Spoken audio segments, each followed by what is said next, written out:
बिस्मिल्लाहिर्रहमानिर्रहीम। 2025 जो सर्दियों के 2 माह गुजरे हैं, जिसके अंदर दिसंबर और जनवरी, ये ह्यूमन हिस्ट्री के अंदर सबसे ज़्यादा ड्राई वेदर बताया गया है और हॉट वेदर बताया गया है।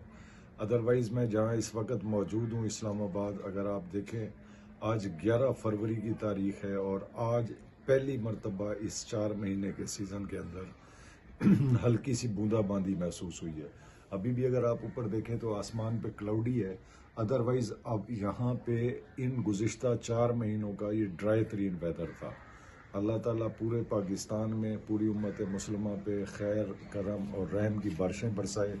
और स्पेशल जिस तरह आपको पीछे नज़र आ रहा होगा रावल डैम का खुश्क मंजर, तो अल्लाह करे कि आने वाला जो गर्मियों का सीज़न है अच्छी बारिशें हों। गंदम की फसल इस वक्त इंतहाई बारिशों के लिए मोहताज है, तो अल्लाह ताला रहम की बारिशें दे ताकि हमारी आने वाली नस्लों के लिए, हमारे आने वाले वक्त के लिए अल्लाह ताला हमारे लिए आसानियाँ पैदा करे।